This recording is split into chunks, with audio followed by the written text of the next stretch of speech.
It's Monday. It's 12:30. We are live and linking, and I get to talk to all kinds of amazing people. I'm so lucky. I can't believe that all these people want to come and have a little chat with me and let me grill them and put them through the ringer. So my guest is in the green room. I can see her screaming now. I'm not going to really. But what happens is when you run your own business, there's loads of things to do, and sometimes it can end up feeling like you've got a job and the boss is the worst one in the world.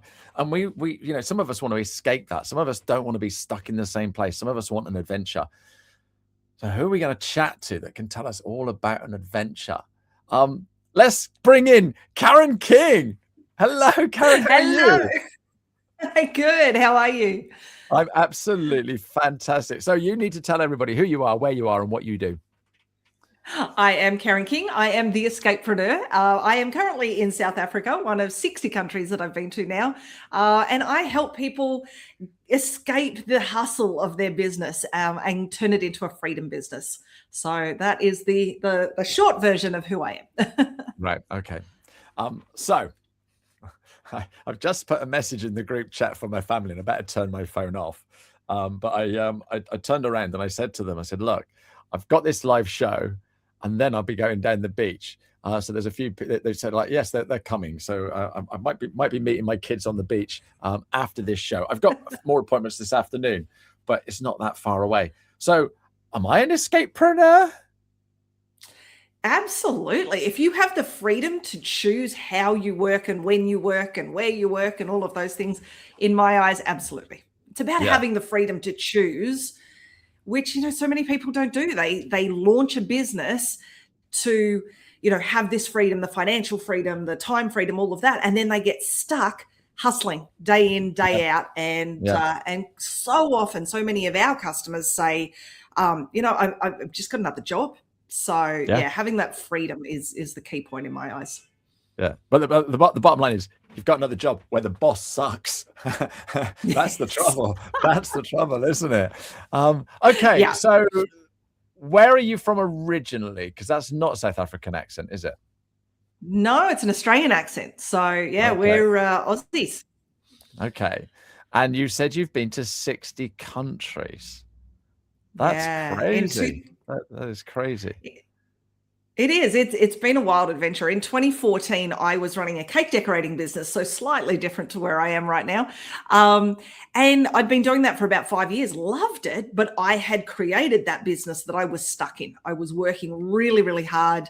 My daughter came home from kindergarten, age 3, and she'd done a drawing for Mother's Day, and it said, my mum's favorite thing to do on the weekend is sleep.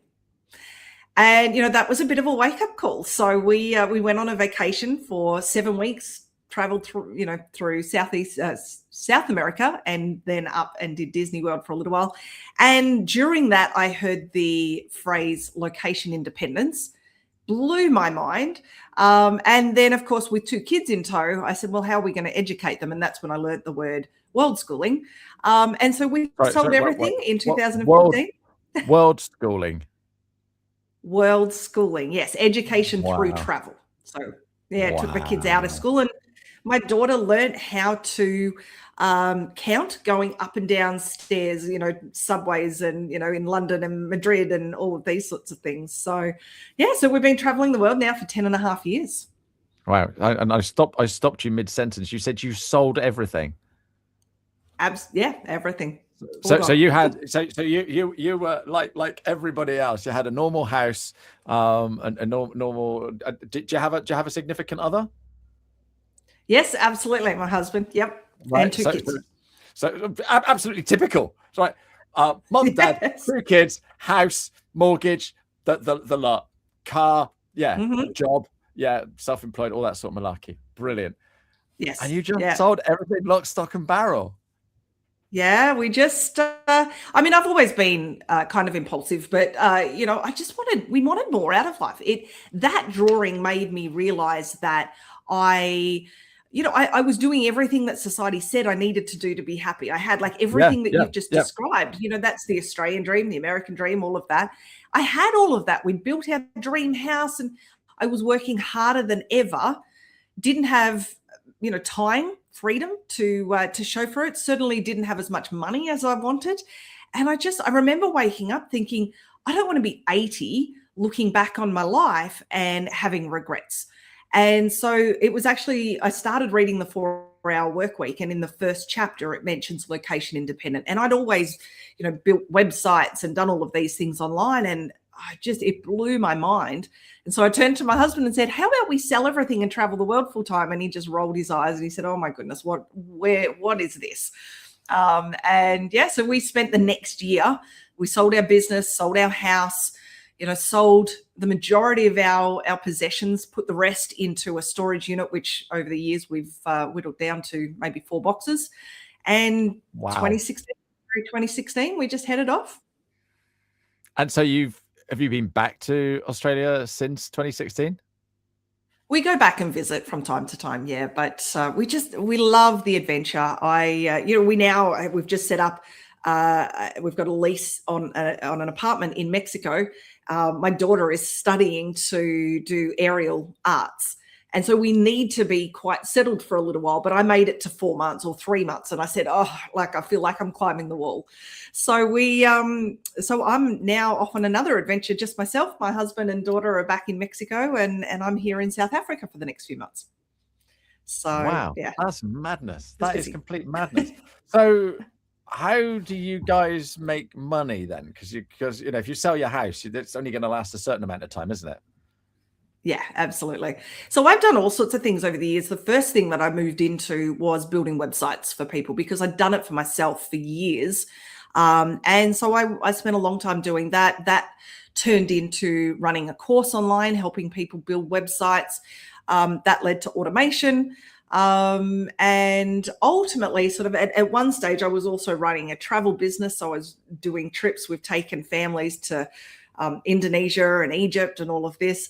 But of course, that didn't survive COVID very well. So in 2021, we launched Gold Star Pro, which is now ESC Hub. And my focus now is helping people get really clear on their business, what they're doing, and then how to put systems into place so that they're not stuck at their computer all the time, answering every email. I work predominantly with solopreneurs, people who have got a dream and got the skills and the passion to help people, but didn't really get into business to be the tech person or, all of these sorts of things. They just want to get out there. So my job is to help them understand their business and put that into systems. Okay. And we know it works because you've been to 60 different countries. Okay. Yep, absolutely. So it's not, oh, I've read a book, this is how you do it. It's, I've done this. I've worked in all these different countries. So, yes, definitely. All right. So hubby and the kids are back in Mexico. You're sat in Mexico because we had a conversation ages ago. The time difference was a bit crazy, and to do this show, you'd have had to have got up in the middle of the night or something. Yeah. And you said, "Oh, I know I won't be here then," and this is why we've booked the show for today. So, when did you turn around and go, "That's it, I'm going somewhere else"? And then why and how was it South Africa? Well, we've actually done a lot of house sits over the years. So looking after other people's homes whilst they're traveling. So we're something like 80 house sits in at this point in time. It saved me, I think I've calculated about $300,000 in accommodation as we've traveled. So, as I was starting to climb the walls and getting a little bit, frustrated, I just started looking for other house sit opportunities. And we haven't been to South Africa. We haven't been to Cape Town, and one came available for a couple of months. So I said, all right, let's do it. So here I am. Right. Okay. So you live rent-free? Predominantly. Okay. We have where I am right now. Yes. Rent-free. I look after the dog and the cat in exchange for free accommodation. Yeah, sure. Well, not only that, they know that there's somebody there looking after the house, and there's people there, there's lights going on and all of that sort of malarkey. Exactly. I panic going away for a week. What happens if this happens or that happens? Kids live up the road and they can pop in, but but to have somebody there all the time, that it's going to be looked after. We actually picked up a dog when we were living in Panama. So we have set up bases around the world. We've had a base in Panama and Turkey and Bulgaria and now Mexico. We got a dog because, all traveling families need a dog. But we've had a lot of sitters come and stay with her as well. So we've joked over the years that, we were paying $400 a month for an apartment in Bulgaria. That was kind of the dog's house, and we just got to visit from time to time. Sure. So yeah, it's been phenomenal. It's an amazing way to get out and see the world as a house sitter, but as a homeowner, it gives you the confidence that your house is okay, but also it's, your pets are with people as opposed to being in a boarding kennel or something. Well, yeah, not only that, and some of these boarding kennels and that costs an absolute fortune. It's nearly as much as it goes to you to go on holiday. So yeah, if you can get a house sitter that you don't have to pay, so yeah, bonus. Right, okay, Yeah. I've got all of this, but I'm running a business. How on earth can I do it? Absolutely. So what I always tell people first and foremost is just get really clear on what your business is, because what I do find is that most business owners, they get into their business and go off on different tangents. So getting really clear who you're helping, what the problem is you're solving, the solution or the offer that you've got for them, and then which marketing channel are you using. Not, 5 different channels, not 5 different offers, and so on and so forth. And then from there, it's about setting up the fundamentals. So making sure you've got a way for somebody to get on your email list, making sure you've got, the welcome series email automation, and then looking after people, nurturing them, a long-term email sequence that we can put them on. And then, of course, making sure that it's all in one place. So it's as simple as possible to manage that. And the thing is that most people are not techie. So most people that we start working with come into our world knowing, I need this and I need this and I need that, but they don't know how to actually do it. And so that's the big, focus for us. Yeah, and I think that's the biggest problem, isn't it? When you're running your own business, is what do I do? And what generally happens with business owners is they're doing the same thing for somebody else, and they think, that's a good idea, I'll set up on my own. Or I quite fancy, for your instance, I like making cakes, I'm going to set up a cake making business. And so a hobby or a passion becomes a job, or what the job I was doing just becomes another job. So what are the biggest mistakes that we're making when we set up our own business? The biggest one is trying to do too many things. And that's why we really focus on, who is that one client? What is the one problem, the one solution? And, I'm so guilty of this. I was diagnosed with ADHD a few years ago. And, as entrepreneurs, we have so many different ideas. The problem is that if you're doing 5 things, then you're splitting your focus across all 5 of those. So the biggest thing that I see from people is just, focusing on one thing. And going all in on that and not giving up before it actually has time to start working. And then the other one is, because they don't understand the tech side of things, because they don't understand automation and all of that, not having the systems in place that give you the time to step back and breathe. So you don't have to be the person that's constantly, doing all of the different pieces. With automation in place the right way, those systems can be in there and just be doing all of that for you. Yeah, no, that's great advice. Now, the problem is, when we first set up our business, we don't know what systems are. And if we do find out, they're all very expensive, and we've got no money because we've just started our business. Where do you stand there? I see a lot of people go out and get all of the freebie, platforms. So, this one's got a free plan, and until my business gets big enough, I can be on there. And then this platform over here has that. The problem is, when you get to the stage where your business has grown, suddenly you've got, 4, 5, 6 different platforms, and the costs keep going up. So, before I launched our platform, I was spending $500 a month across 6 or 7 different platforms. And I remember sitting there saying one day, I love the tech side of things. I can sit there and fiddle all day. But there's been times where I just want to pick my laptop up and throw it out the window. And I remember having a moment where I thought, if I'm this frustrated, how do non-techie people do this? And so our platform is $97 a month. You can start with everything that you need. But as you grow, that cost doesn't grow. And you don't end up with a spider web of platforms that don't talk to each other. So having everything in one place has been a game changer for a lot of our customers. Yeah, and I think that's the key. When I first started, I didn't know what an LMS was. And for those listening, LMS is a what's it called? Learning management system. Is that right? Yes. And there's an awful lot on that are available, but I didn't even know it was even a thing. And so, you know, before I had a learning management system, I was using Google Drive, I was using spreadsheets, I was using all kinds of different things and bolting it all together. And like you say, it was a complete nightmare. Yeah, it's really difficult. And people hear that, oh, I need this, I need a CRM, and I need I need funnels and course software. And, they take advice from friends and family and, the internet and all of this, but trying to figure it out and then trying to make it talk to each other. And, when you're not techie in the first place, that in itself becomes a full-time job. And so what I really love about what I do is, my goal is just to help that be much simpler, because when it is that complicated, you can't have the freedom lifestyle that you're dreaming of, whether that's traveling the world full time or just being able to stop work and go and pick the kids up and have the afternoon with them. If you're chained to your business, you don't have that freedom. And that's where simplifying the business, simplifying the systems, and simplifying the processes gives you that freedom.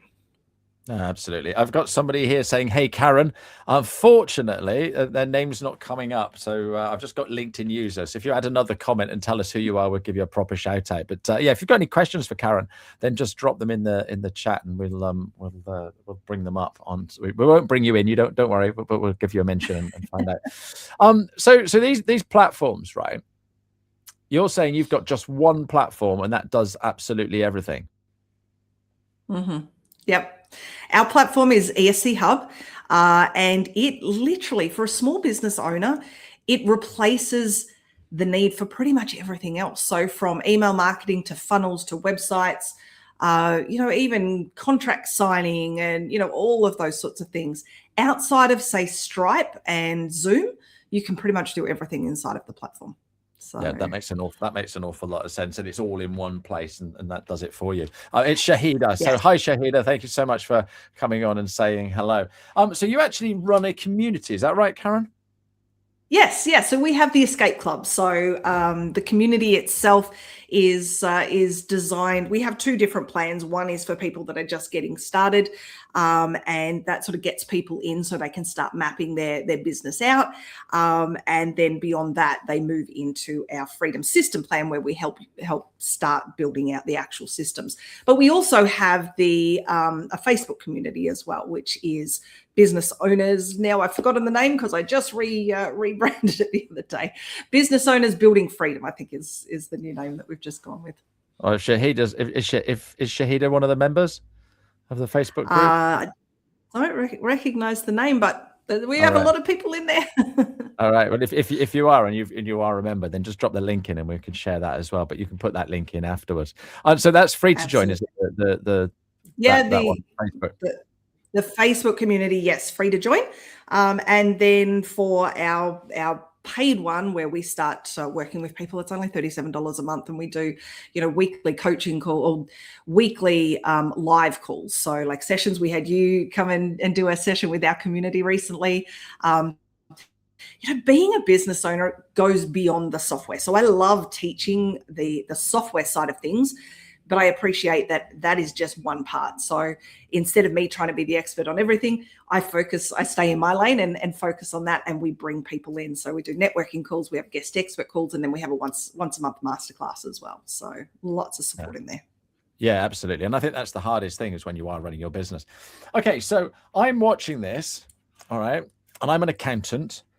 And I'm working for a firm, and I've been there for a number of years. I know my stuff. I do accounts for people. I do tax returns for people. And I've always thought about setting up my own business, but it's going to be in the same town. I'm going to get an office, and I'm going to need some staff. And I've never really thought about it. Could I do that and work somewhere else, like South Africa or Mexico? Well, absolutely. I mean, the thing is, as long as you can do it online, you can do it from anywhere, really. So, building up your community or your email list, so to speak, working with your clients. I mean, if COVID taught us one thing, it's that we can work remotely. So yeah, absolutely. But if I've always met my clients, in the office and dealt with them and physically spoken to them and then given them bits of paper and got receipts and that from them, how am I going to manage working in another country, not being able to see these people? Oh goodness, with the technology today, it has become so much easier. Of course, we saw in COVID, Zoom just got so incredibly popular. My daughter did gymnastics classes via Zoom throughout all of COVID. So I kind of figure if she can learn gymnastics from a coach online, then I don't even know where my bookkeeper is. I think he's in the US. But we meet once a month, and I send everything to him. We've got folders set up. I drop everything in there. So yeah, absolutely, there is so much technology available now that allows you to do things virtually. So yeah, absolutely. Okay. So the only thing I couldn't do, I suppose, is be a plumber or a chef or something like that. But pretty much anything else, I could turn it into a nomad type business. Absolutely. I mean, when I started, it never occurred to me at the time that, I had a very, very popular cake decorating business. Now, making cakes gets really difficult when you're trying to travel, but teaching people how to make cakes would certainly be something I could have done. And in hindsight, that would have been really fun because I had years and years of experience. I could have, recorded videos and put it into a training course. So there's lots of ways that you can take what you're doing right now and turn it into something. But what I will say, and one thing that I'm very, very passionate about, is figuring out what you love to do. Don't do it for the sake of, hey, you know what, this is going to earn me lots of money. Do it because you love to do it. I love coaching people. So even on a day where, today it's wet and miserable here and, I didn't really feel like getting up, but I love what I do. So it's easier to get up. What I've done, and I see a lot of people do, is go into, hey, I've got this great business idea. You get into it, you're doing it for 6 months, and sure, you might earn good money, but 6 months in, you're getting frustrated, and the enjoyment of it has worn off a bit, and so then it becomes that job. You don't have that freedom. Whereas when you're doing what you love, just life is so much better, and you don't have this this overwhelming, I've got to go to work, because you get to do what you love. Sure. No, fantastic. I love this. This is absolutely superb. Somebody's just saying, can I join that business community? And how? We will put, after the show is finished, in this post, we'll put a link to the Facebook group, and you can come and join us there. So Absolutely. So love to have you. You've traveled the world. You've done 60 countries. Are you allowed to tell us which your favorite one was? Well, Mexico. And we knew at 2017, we knew the first time we visited, we said, oh, we're going to end up here. So my husband and I had always planned to semi-retire there, meaning keep traveling, but have a base there. And yeah, 60 countries in, we just love it. So that's why we now have a base there, because the people are amazing. The food is amazing. The culture is amazing. It's such a happy place. The people are just happy. They're always celebrating, and you just can't be miserable when you're surrounded by people that are so happy all the time. Okay, so that's a good location for a holiday anyway. Whereabouts in Mexico whereabouts in Mexico should we go on holiday? I love San Miguel de Allende. That's where we're based now. But there are we've only scratched the surface on what we've seen in Mexico, and everything that we've experienced there has been phenomenal. But that's where we're based at the moment. Okay, I don't want to diss any country, but was there any that sort of you thought, oh, wasn't as good as I was hoping, or it didn't meet my expectations?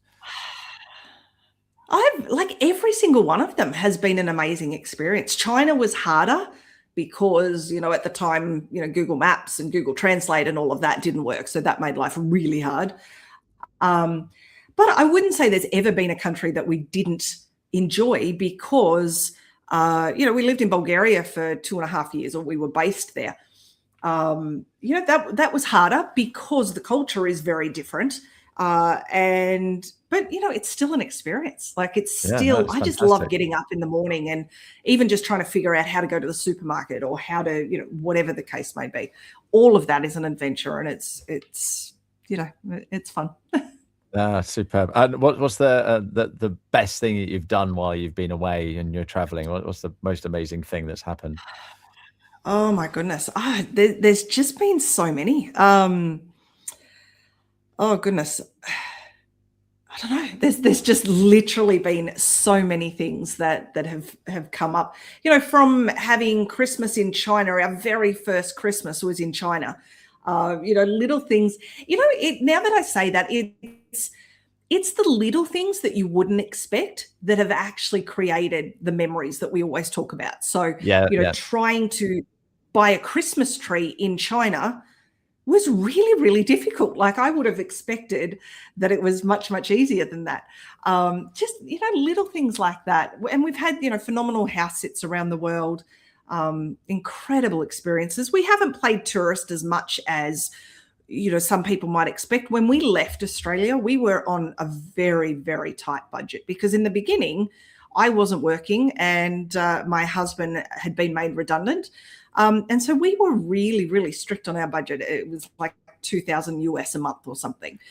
So we didn't do a lot of the touristy stuff, but, getting out and being part of the community and shopping where the locals shop. And honestly, the amount of time we've spent in supermarkets over the years is a bit ridiculous because you learn so much from people, about people and the culture from a supermarket. Sounds a little odd, but everybody in this community tends to agree with that. Oh, fantastic. I could talk to you forever. We've almost run out of time.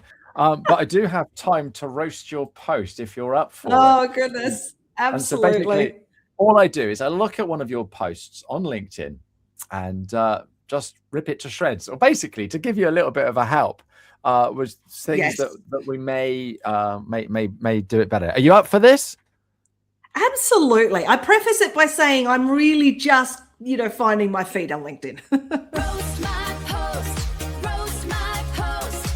Give me the comment ghost. Roast my post, roast my post. We're gonna roast my. The only reason I do that is because I like the jingle. So you've got some great content, some lovely stuff here. I love the that ruin and stuff like that. It's incredible, and all that. Oh look, that's cute, and there's lots going on in your content. So well done you. But we picked on this one just before the show, and the first thing I'm going to say here is when we're scrolling through LinkedIn, we're looking for stuff that will make us stop. So that there is going to make us stop. That's a what's the word? An iconic building, isn't it?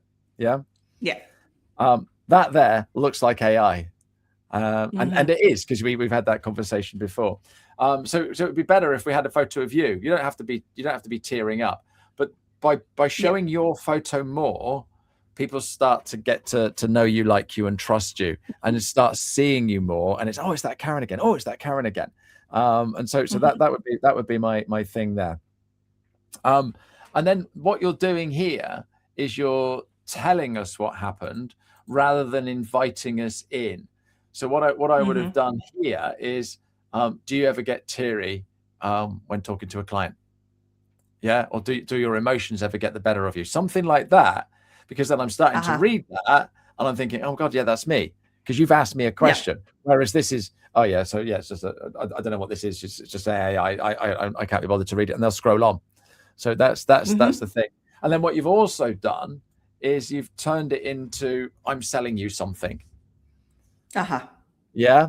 Now, if you keep showing up on your content, and we keep seeing you, and we keep seeing that you're having all these great adventures, like being on a live show or going to the beach or going to the supermarket, showing a photo of you holding something up, like that. All right. And that could be, I don't know, in certain countries, we call them sweets.